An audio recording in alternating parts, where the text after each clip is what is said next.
34 था, UPSC clear किया, rank 570 IPS, becoming the youngest IPS of Gujarat at such a early age, and then people come to you and बोलते हैं आप बहुत नसीबदार है, you are very lucky. I tell them in reverse, luck favours the brave. कोई अपना luck साथ में लेके नहीं आता, वो बनाना पड़ता है. अगर आपके पास रिस्क लेने का एटीट्यूड है, सी मैं गुजराती हूं and we know the business, and business का एक ही फंडा है, higher the risk higher the profit. So अगर 8:30 को आपका एक्सीडेंट होता है और 9 o'clock आप मेंस की एग्जाम देने जा सकते हैं, इंटरव्यू से पहले 1 महीने तक आप हॉस्पिटलाइज्ड है और उससे 1 वीक पहले आप दिल्ली जाके उसकी प्रिपरेशन कर सकते हैं, तो luck has to come with you.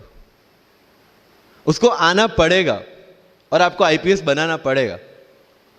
लोग बोलते हैं कि एक्सीडेंट के बाद आप जाके आए एंड ऑल, तो द सिंपल था कि मैं एग्जाम के लिए निकला, मेंस मेरा था, सुबह GS3 का पेपर था. 8:30 को मेरा स्कूटी स्लिप हो गया, मेरा लिगामेंट इंजरी हो गया, लेफ्ट हैंड में इंजरी था, सीट से ब्लीडिंग हो रहा था. लेकिन मेरे पास 2 ऑप्शन थे. मैं खड़ा हुआ, मैंने देखा, okay my right hand is safe, and I decided I go to the exam hall and write the exam.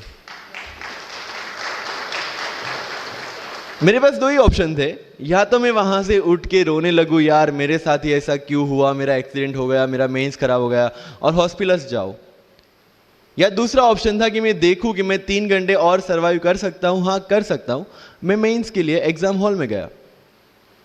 ये जितने भी फोटोग्राफ्स लगे हैं, सर ने जैसे बताया कि जितने भी इंसान सक्सेसफुल हुए, अगर आप उसकी लाइफ स्टोरी देखेंगे तो कहीं ना कहीं एक मोमेंट आता है जहां पे वो इंसान की जो स्ट्रगल है वो पीक पे हो जाते हैं. वो इस मोमेंट पे आपको डिसाइड करना है कि आपको वहां से यू टर्न लेना है या आपको वहां से आगे निकलना है. इन सब लोगों ने डिसाइड किया कि उनको वहां से आगे निकलना है. एंड दैट इज द फंडा ऑफ लाइफ.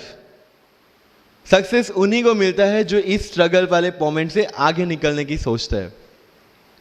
जब भी आपको लगे कि आपके सिर पे बहुत मुसीबत है, जब भी आपको लगे कि आप हर तरह से गिर चुके हैं, जब भी आपको लगे कि आपके पास कोई ऑप्शन नहीं है, तब एक चीज आप अपने दिमाग में लाइएगा कि यही मोमेंट है जहां से आपकी तकदीर बदलने वाली है. क्योंकि डायमंड जो होता है वो जितना ज्यादा घिसता है उतनी ज्यादा उसकी वैल्यू होती है. सोना जो होता है वो जितना ज्यादा तपता है उतनी उसकी वैल्यू होती है. अगर आप जिंदगी में तप रहे हैं, अगर आप जिंदगी में घिस रहे हैं, अगर आपको लग रहा है कि आप हर तरह से मुसीबतों में गिरे हुए हैं, तभी आपकी जो वैल्यू है वो बढ़ने वाली है. और यही मेरा एटीट्यूड रहा है. लोग बोलते हैं कि तुम्हारी फाइनेंशियल कंडीशन ठीक नहीं थी, पापा इलेक्ट्रिशियन थे, मम्मी हाउसवाइफ थी, डायमंड के कारखाने में काम करती थी, उसके बाद उन्होंने मैरिज में रोटियां बनाने का काम किया और उस तरह से मैं पढ़ा. लेकिन जब मुझे पूछा जाता है कि ऐसी कौन सी चीज है आपकी लाइफ में जो आप बदलना चाहते हो, एंड आई सेड नथिंग. क्योंकि अगर वो चीजें नहीं होती मेरी लाइफ में तो शायद आज आपके सामने मैं नहीं होता. तो अगर लाइफ में प्रॉब्लम्स है, अगर लाइफ में स्ट्रगल है, जैसे सर ने बताया struggle is a part of life, and I strongly believe in that. क्योंकि अगर हम दिल्ली में थे, मेरे दोस्त के साथ में निकला बाहर घूमने, तो बोलता है यार ऐसी लाइफ चाहिए, कोई मगजमारी नहीं, आराम से बैठते पूरे दिन एसी वाले कमरे में, बहुत सारे पैसे हैं और कोई टेंशन नहीं, ऐसी लाइफ चाहिए मुझे. मेरे पास ऑप्शन है. बोलता क्या? बोला देख सामने एटीएम का रूम दिख रहा है, एसी वाला कमरा है, बहुत सारे पैसे, कोई मगजमारी नहीं, जॉब ले ले. क्यों IAS IPS में दिमाग खराब कर रहा है? अगर स्ट्रगल नहीं चाहिए तो you have to compromise with that life. जब भारत वर्ष का सपना चंद्रगुप्त ने देखा, चाणक्य ने देखा, और उस भारत वर्ष को बनाने के लिए जब ये संघर्ष जारी था, और तब राजा धनानंद की डॉटर दुर्धरा से चंद्रगुप्त को प्यार हो जाता है. और जब चाणक्य उनको बोलते हैं कि नहीं तुम्हें उससे दूर रहना है, और तब चंद्रगुप्त बोलता है आचार्य कभी कभी सोचता हूं कि जिंदगी में या ये भारत के सम्राट बनने के लिए इतना त्याग, इतना बलिदान ना देना होता तो. और तब चाणक्य रिप्लाई करते हैं तो हर कोई भारत का सम्राट होता। This is the fundamental rule of life. अगर आईएएस बनने के लिए, आईपीएस बनने के लिए सेक्रीफाइस करना नहीं पड़ेगा, अगर उसके लिए आपको त्याग नहीं करना पड़ेगा, तो आज पूरे इंडिया में हर घर में आपको आईएएस आईपीएस मिल जाएंगे।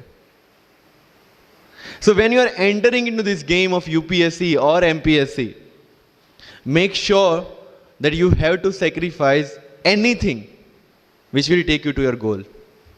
लेकिन प्रॉब्लम ये है कि हमें टेंशन होती है, यार दोस्त की एंगेजमेंट है, उसकी बर्थडे पार्टी है, उसकी शादी है, अटेंड नहीं करूँगा तो बोलेगा मैं तेरी शादी में नहीं आऊँगा, एंड ऑल। लेकिन बिलीव मी, जब आप आईएएस बन जाओगे, वो सामने से याद दिलाएगा, भाई इनविटेशन कार्ड नहीं भेजा तूने। समझ रहे हो?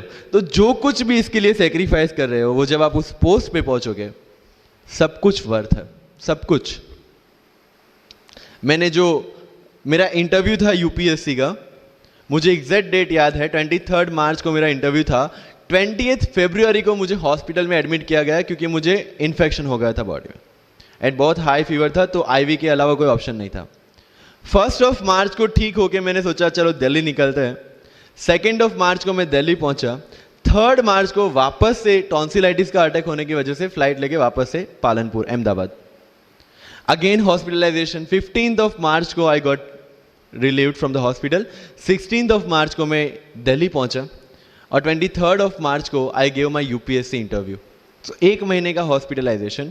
उसके बाद जब दिमाग में ये था कि मेरे साथ जो लोग इंटरव्यू दे रहे हैं वो 1 महीने से प्रिपरेशन कर रहे हैं, एंड 1 महीने से मैं हॉस्पिटल में था, again I thought this is the moment to prove yourself. I went to the interview और पूरे इंडिया में 2nd highest marks in interview.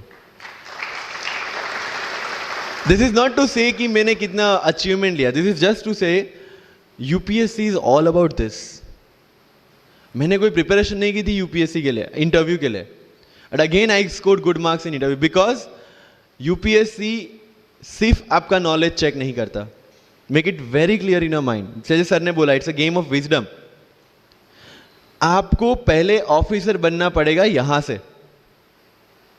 UPSC का काम तो सिर्फ थप्पा लगाना है कि हाँ ये ऑफिसर बन गया। जितने भी आईएएस आईपीएस ऑफिसर्स को आप मिलोगे, you will realise this thing कि ऑफिसर वाली क्वालिटीज इसमें पहले से है। आप जब प्रिपरेशन स्टार्ट करते हैं तभी से समझ लीजिए कि आपकी आईएएस और आईपीएस की ट्रेनिंग भी स्टार्ट हो गई। बिकॉज जो क्वालिटीज आपको चाहिए as an officer, as a IAS, as an IPS, क्या क्वालिटीज चाहिए? फर्स्ट ऑफ ऑल कॉन्फिडेंस, कि जब आप उस सीट पे बैठते हैं, आपके सामने कोई भी क्वेश्चन आएगा, you will be able to handle the issue. ये कॉन्फिडेंस लेके आपको उस सीट पे बैठना है। यही कॉन्फिडेंस चाहिए व्हेन यू